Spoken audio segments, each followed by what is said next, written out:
welcome back to another episode, man, of Catch 42. We got a very special guest again.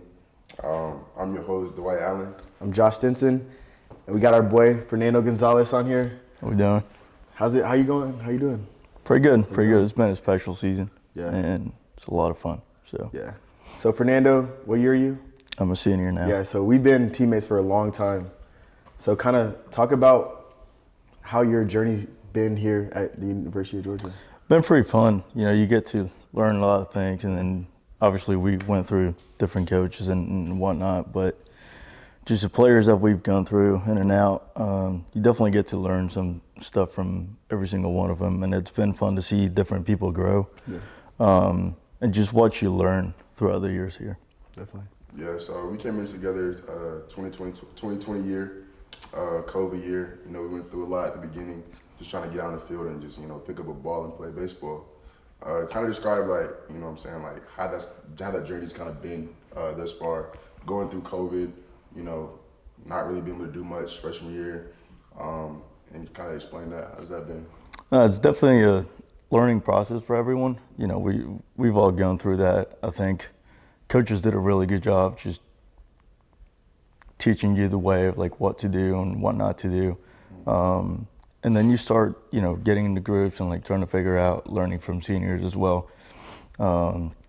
We had Mason Meadows, we had Riley King, we had really good examples that set the path for us to just follow. So that was definitely something fun that we got to do. Yeah. Yeah, I feel like that senior class we had when we first came in, it was stellar for sure. They were number 2 in the country. The year out, my freshman year, they were number 2 in the country. And then so like a lot of guys came back because of COVID. Yep. They had unfinished business. So Absolutely. I definitely feel like that senior class definitely kind of laid the foundation a little bit for us. That trajectory was already going up. Yeah. I guess, you know, fast forward to now, you know, 4 years later, very accomplished, you know what I'm saying? I would probably say one of the most decorated catchers at Georgia, for sure. Yeah, for sure. By the time you're done. So, you know, that's been an awesome journey, but I want to talk about your teammate. Like, that's what people want to hear about right now. Charlie Condon, like what he's doing is unprecedented. Like no one's done that. Kind of explain to me, like, and the people, like, what kind of player is, what kind of teammate he is. You know, we obviously know a player. What kind of teammate he is, what kind of guy he is. You know? I'm going to start by saying that Charlie is obviously the best player I've ever seen, obviously the best player I've ever played with, but Charlie as a person is better than he is as a player, and that's really hard to do. I think he said it in his interview, he doesn't care what people think about him on the field.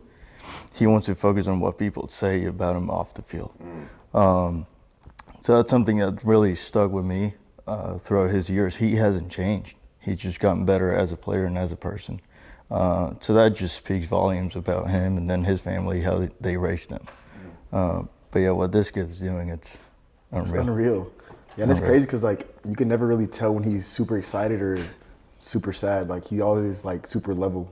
Yeah. And I feel like that kind of. I feel like he be turning up when he get like a little home run. He'll like, or like a little. Yeah, that's like the only time he'll show some emotion. Like when he hits a bomb, like he'll actually unleash some emotion. But other than that, like off the field, like he's very level-headed, like chill guy. Yeah.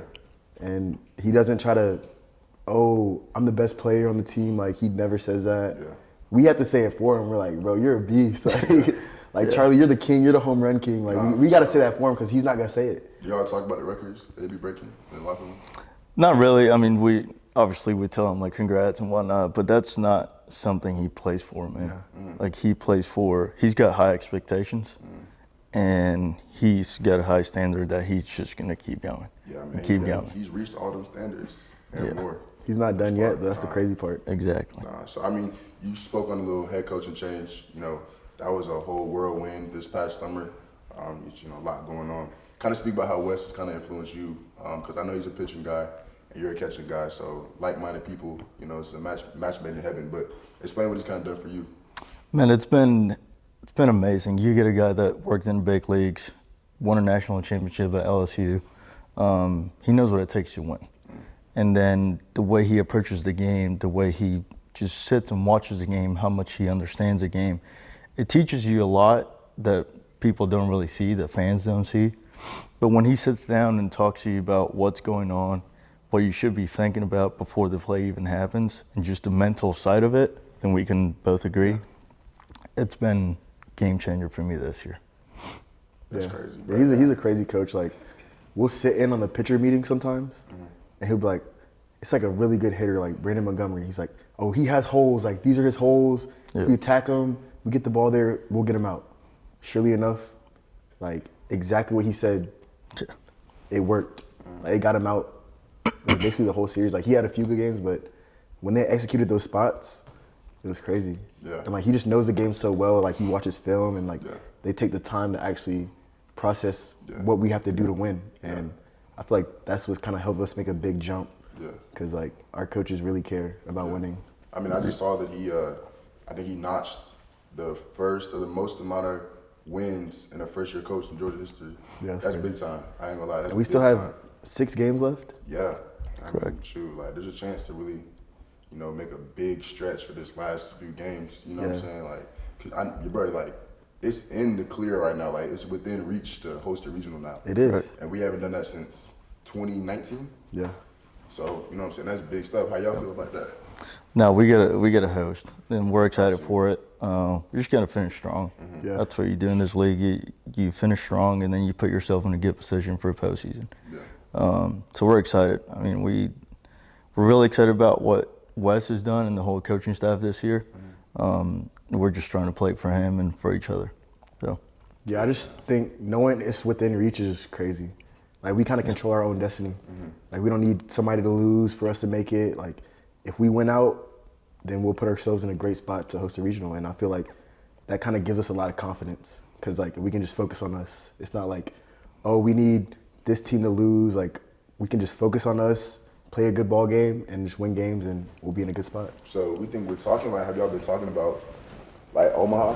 I mean, shoot, like, the way y'all play right now, bro, like, I was talking about Nana before he came on the show. It's like, y'all play at home like the Bronx Bombers. Yeah, like, we y'all do. let yourselves host a regional, we do. bro. Like, y'all gonna be shooting out the roof. Like, I don't know what's gonna happen, honestly. Like, So, yeah, that's why we feel like it's important to host because we play so good at home.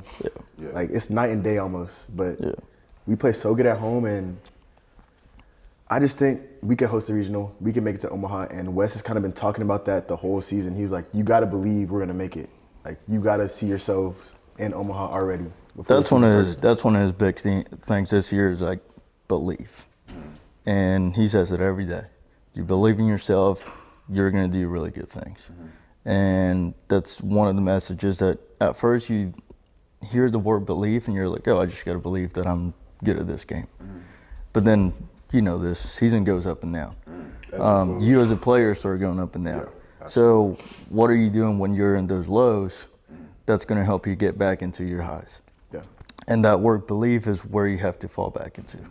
And that's something he preaches every single day. Believe in yourself. If you're going through a low, so what? Yeah. Everybody does. Big leaguers do. Just got to be mentally tough. That's going to get you back in the place that you want to be. Yeah, and it's crazy because, like, he always tells us, he's like, the G is feared now. Like, people see that they're playing Georgia and they get scared. And we have to actually, like, believe that ourselves because he was like, I don't think y'all understand. Y'all are feared because we weren't playing like we were. But, like, then we started playing like we were, and our game just kind of changed completely. And he would tell us, he's like, I'm getting calls from coaches saying, like, y'all are an Omaha team. And, like, that kind of boosts our ego. Like, that kind of drives us to go harder because if other coaches are saying that about us, then I guess we got to believe about ourselves too. Yeah, bro. Shoot, bro, like, the way y'all play, like I said, like, I'm not a locker room, but so I have a different perspective now. And, like, bro, y'all are an elite team. You know, the arms are starting to follow along as well, like, on the back end. But now they're starting to come in tandem with the swing, with the bats. Like, bro, it's about to be stupid. I'm excited, like, just to be around and see what y'all about to do. It's about to be. Yeah, that was the best part about this weekend. Like, everything was just clicking. Like, pitching was clicking. Leighton Finley, pitcher of the week. He was clicking. Colton, everybody was just shoving. Our hitters were doing their thing. It was like the first 2 games, there was only 2 innings we didn't score. Like, that's crazy. And Vandy had only scored in 2 innings. Man, had Like, a little triple, bro. that's crazy. little walk-off triple. He He been telling me to pick up my knees. God. Bro, hey, he laid a bunt down, like a little sacrifice. And he comes up to me after he said, "Did I pick my knees up?" I I was like, Been working it them was a big perfect arms. bunt. It was a perfect bunt. So I Yeah. thought he was gonna be there. I was like, "Go, go!" And he was barely out. He was like, "Did I pick my knees up?" I was like, "Yeah, you did." I'm not even gonna lie. You was kind of moving. Yeah, bro. But shoot, today's May 7th. We just finished up school. Are y'all done? Yeah, I'm done. Yeah, so we all done. So kind of explain that feeling, how it is to finally, have just baseball. Like, you don't gotta focus on no academics. It's over. How does that feel? It definitely takes the weight off your shoulders. I mean, you get more sleeping. You get to just relax and focus on one thing at a time. Obviously, it's a grind. We've all been through it. You got school, you got baseball, you got to focus on. You got quiz the next day. You just got done playing. It's 15 innings after Like Clemson. a midweek. I had 2 presentations the next day. So, crazy. it's one of those things that you enjoy it, Yeah. but it's also a grind. Yeah, it and is. then at the end of the day, you're glad you did it. You went through it. Diploma's coming. It's coming. Diploma in the Yeah, mail. we all got graduates now. We all graduates. Yeah. That's It's crazy. coming. I need it. That's crazy. It happens so fast like this. did. I blinked for sure. I feel You like blinked? yesterday we were just moving to ECD. And That now was we're a- college that was a grads, process. bro. College grads. No, yeah, I would say it's definitely freeing, like knowing that we can wake up and only have baseball. Like That's no the best quizzes, no tests, no essays. Just wake up, go to the field. You can leave it all out there. You can be like, I can just go home and chill after this. So Yeah, like, nothing. I'm gonna Live grind. on I'm the gonna next work day. hard at practice because I'm cooling after this. Yeah, absolutely. And it's just a lot of fun, honestly, because you just focus on baseball. It For is. sure. This one is like the most fun to play, Yeah. for sure. Go out, eat with your buddies, and nobody's like, "Oh, I got to do homework," Nah, yeah, so I yeah. can't. Yeah, but let's go lay by the pool for a little bit. That's what we do. Remember SEC weekend, right? SEC tournament, we Yeah. slide to a little station pool, go vibe out. But bro, I got some questions for Fernando, because he got a very, very interesting story. I used to be captivated by it when we were younger in college. But you're from Panama. Correct. Panama, right?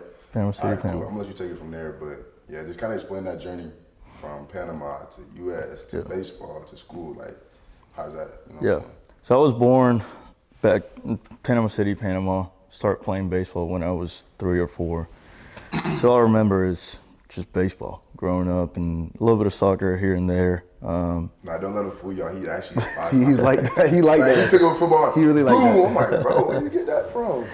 Yeah, I just picked it up every now and then. But man, baseball was always my first love, and just playing with my dad in the backyard and whatnot, breaking windows at the house, and mom getting mad, once a week. But that's what I did growing up, play the game, and then went through school, and when I was 16 years old, I moved to Lake Worth, Florida, to Trinity Christian Academy, and I actually went to high school with Christian Maragna. That's crazy. So I've known him for a You've little known bit. him. Correct. I didn't know that.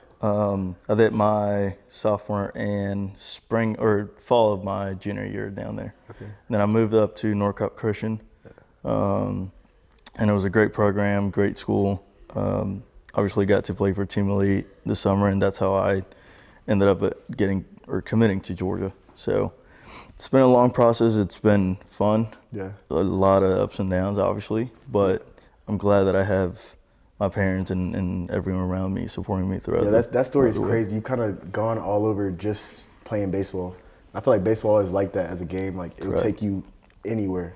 Like, the opportunities are endless in baseball. Yeah. So kind of talk about in Panama, when you were growing up playing the game, like, what was that like? Was it like an organized baseball? Was it like a rec league? Was it like travel ball? Or were you just playing with your dad every day? It was organized. Obviously, playing with my dad, it was kind of whenever I got to 6, 7 years old, and I started playing organized. But just play the game, and then you turn 10 or 11, then you start playing tournaments against other teams, and playing for national team that I got to do a couple of times. It was really fun. I got to go to Japan for 14U or 15U World Cup, and that was fun. Yeah. That's fire. You get I feel to like play that's crazy. against. That's fire. Japan at That's 14?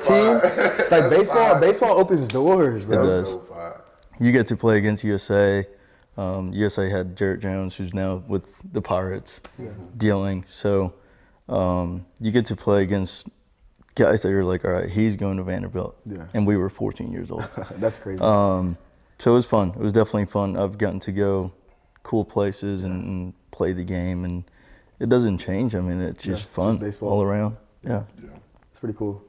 So, fast forward, you're in Georgia now. You're in Marietta. Correct. I know you know a lot of big leaguers. So, how did that come about? Like, you know, Ronald Acuna, Ozzie Albies. I know you hit BP with them sometimes.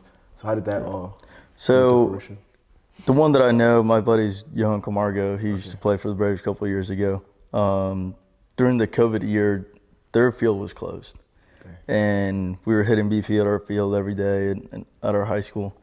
And Johan Camargo was actually hitting with us and working out. And on a random day, he just decided to ask Acuna and Ozzie to come and hit BP with us. So that was That's fun. crazy. That was impressive. I'm sure they were just launching balls. That was impressive. Acuna is, I mean, unreal. Hitting BP and whatnot. And I got to, talk to Ozzie, and Charlie Culberson actually came around one day. So it's pretty fun when you get to hit BP with those guys and just pick their brains up a little bit about what they do, their routines, and how they go about. Because they're big leaguers. Like, they're doing it at the highest level. Like, that's people you aspire to be, and you're just with them. Like, they're Very normal casual. people. Yeah. Very casual. What do you think is the biggest thing you picked up from MVP? And just being consistent. How consistent he was. I could tell by the way he just hit BP. Obviously, he's like watching Charlie Condon hit BP. I mean, you just see homers and homers and homers. But when you break it down, it's just consistent swings with consistent results, and that's why he's so good. So that was the main thing that I learned from him. I guess quick sidetrack. He hasn't hit a lot of home runs this year, thus far. I know he was on pace last year. Yeah. Go 50-50. You know what I'm saying? Be the hitting champ. Like, you think that's a reason to like concern for him right now? No bombs? Not at all. Yeah. Not at all. You play 162 games. Braves are really good. They're gonna make it in the postseason. Yeah. Nobody's gonna be talking about him and how he did early in the year. Yeah. Everyone's gonna be like, It's beginning of It's May. May, yeah. And I mean, he still has a high average. He still has a high Yeah. on-base percentage. It's just the ball's not flying out of the park. yeah, I'm sure come, July, early June, July. yeah. it's I gonna be would on. take Acuna in my lineup every single day, Yeah. even if he's not hitting home. Leave me off. So Yeah, oh God, literally. Yeah, I feel like it's not that bad because the team is so good.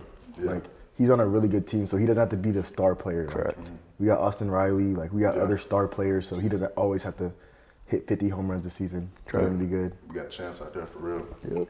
Most definitely. How do you think you've seen the UGA program kind of like change since you stepped foot on campus? Because we've gone from a complete 180 on the spectrum, man. Like, we've been here, we've been in between. But like, what have you really seen like the biggest change from the program this far?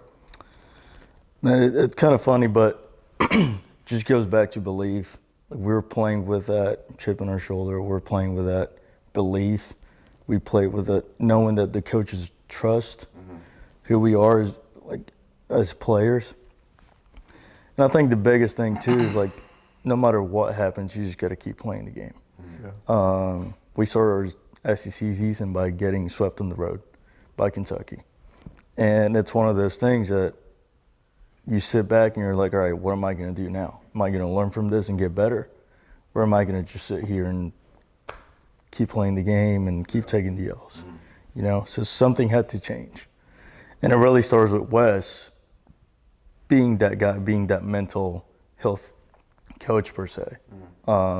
That's just gonna make us believe that we're really good. I really love what he said about the G's fear now. Yeah. I mean, that's not really what we played like in the past. We were kind of going to other places, not expecting to lose, but expecting to have a fight. Like, Hesitant. being like, oh, these guys are better, but we're going to beat them and whatnot. And now it's like, no, these guys have to play us. They have to see us because we're better than they are. So that's been the biggest change for me, is the way we go about business and the way we show up to the field. We show up like big leaguers. I mean, it doesn't matter who we're playing. So. Yeah, I feel like that's definitely the culture shift. Like, just the way we show up. Like, we're super relaxed. We feel like we're the best team on the planet. Like, we were playing Texas A&M, and we felt like we were better than them. And I feel like that's why we played so good this weekend because Texas A&M was the #1 team in the country. Yeah. And we played right up with them, like, so easily. And came this weekend, we're like, bro, we're dogs. Like, we're dogs. And swept Vandy. And now I feel like we're going to keep rolling right now. Yep. Keep rolling. We're going to go to Founders Park, and we're going to get our first road series. We're going to get it because we believe that now. Yep. And, like, during the last weekend we were playing, I'm like, dang, I wonder what Vandy's thinking right now. Because I'm like, we're so good. Like, just hitting home runs after home runs, pitchers shoving. I'm like, they got to be scared. And they just look flat, and you can see in their dugout. Like they were on their heels a lot. Yeah. They were. They were on their heels. Like they were pivoting everything. But like you try to pivot this way, door closed. Pivot this way, door closed. Yeah. It was no door to open. It was crazy. It was closed. Yeah. That's kind of funny because, you know, Wes keeps telling us about how good we are and how the other coaches are like, oh, you guys are an Omaha team.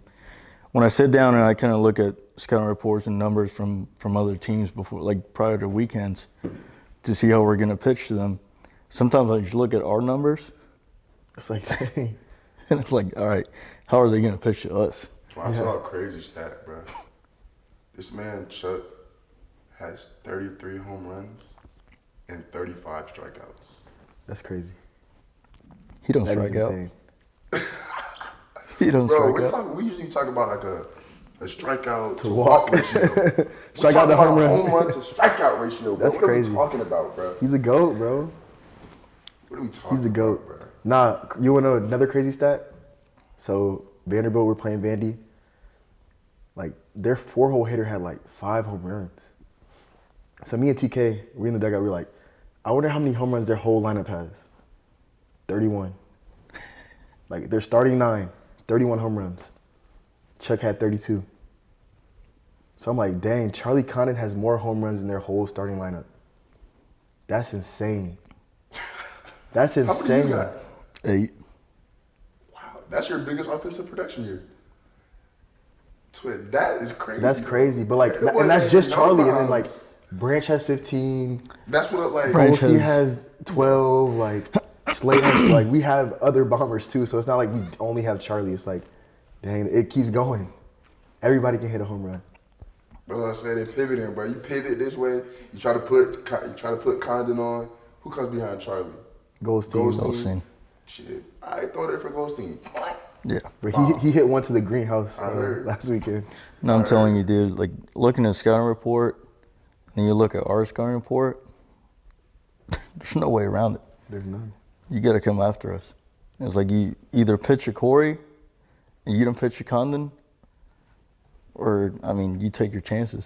You walk him, and then You put them both on, and then Yeah, now we I got thought first and all second, nine. no outs, and then Here come you in a Goldstein. sticky situation. Goldstein's gonna get walked, so he gets walked. Bases loaded, no outs. And who come up there? Who goes for It's Slate. Branch or Branch like or Slate. Slate. Yeah, Good luck. Corey's been setting the Grand table. Slam clean Kings right there. yeah. But you too. How many you got Grand Slams? You got 1? 2. 2. Yeah. But it's just crazy, like how many records we've broken this year. Yeah. Like I've never seen so many records get broken in 1 year. Mm-hmm. Like we had the Grand Slam record, best start in history record, most wins by a first-year head coach. Mm-hmm. I feel like it's just like every week, Home run record. home run record. I feel like every week it's just a new Yeah. record getting broken. Here's the thing too at Wes is he doesn't care about records. He doesn't care about sweeps. He wants us to just play to have fun and take it day by day. Yeah. Yeah. Like Everything Sunday else is against Vanderbilt. Don't think about the sweep.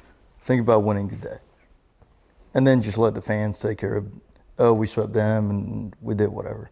Yeah. Or the media. Win the day. And then you take that mentality every single day.